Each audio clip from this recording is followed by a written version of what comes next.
Hi everyone, Learn Sense 2019 here.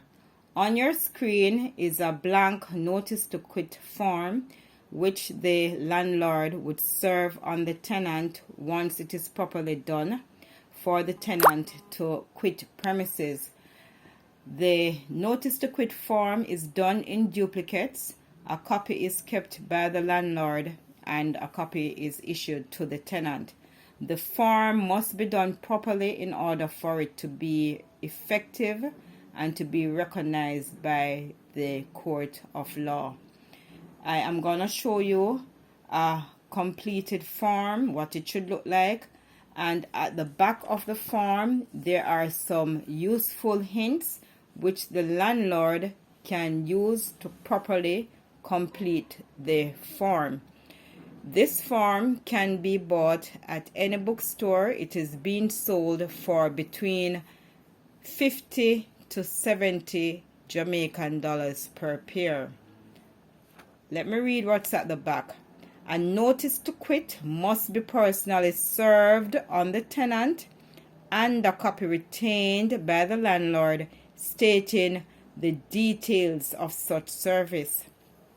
A notice to quit is not valid unless there is a reason stating why the premises are required. And these are examples that the landlord can use to write on the form.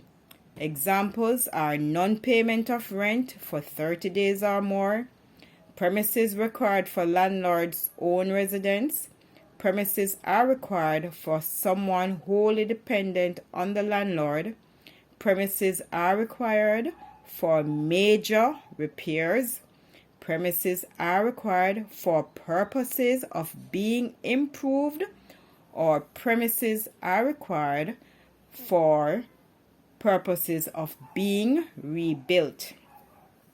A notice to quit residential premises should give at least 1 month's notice, 30 to 31 days notice, which must be a full rental month and should expire the day before a new rent month begins.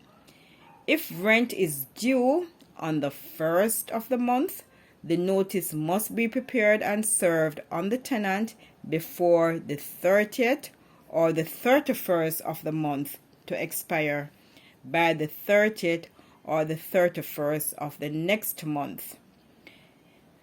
Where there is a written lease or rent agreement, the notice period must conform with that stated under the lease once that lease still subsists. Where the premises are commercial premises, the period of notice to be given is 12 months once the premises fall under the Rent Restriction Act. So we're now going to look at a form which was recently filled out. Let's say this rent is due on the 1st of the month, right?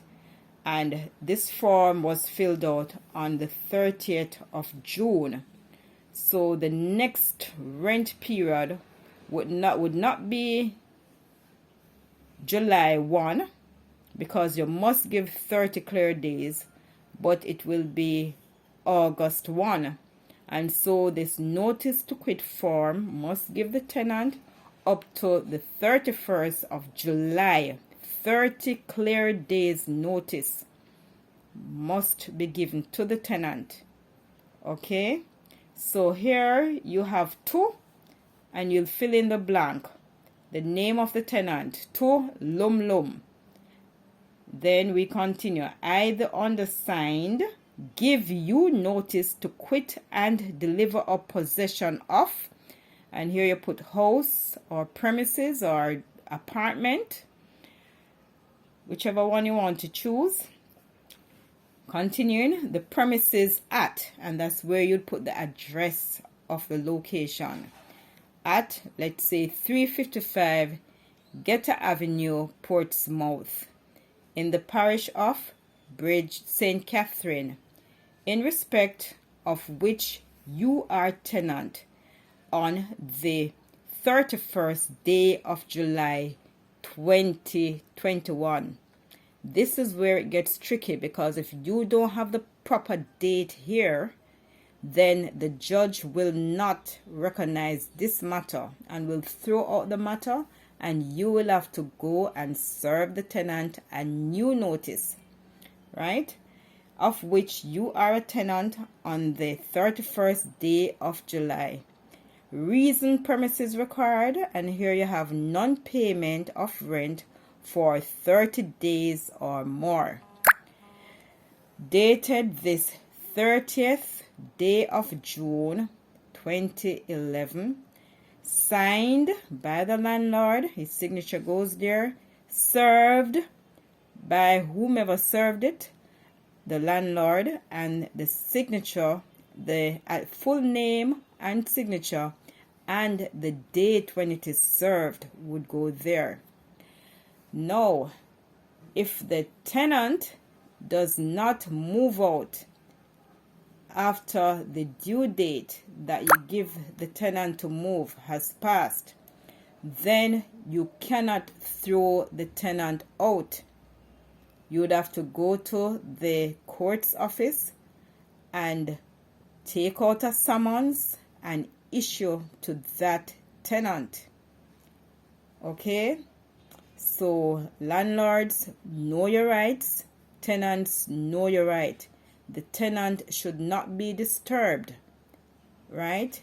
You need to go to the court's office, take out a summons and serve it on the tenant if the notice to quit has expired. In fact, that is when you're gonna take your copy. The landlord is gonna take his copy of the notice to the court's office and use that as a supporting document to fill out the summons.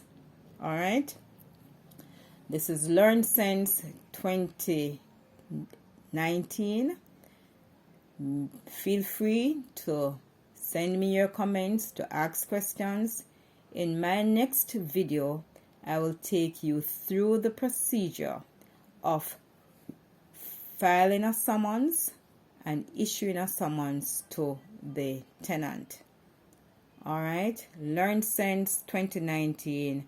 Please subscribe to my YouTube channel. It's important.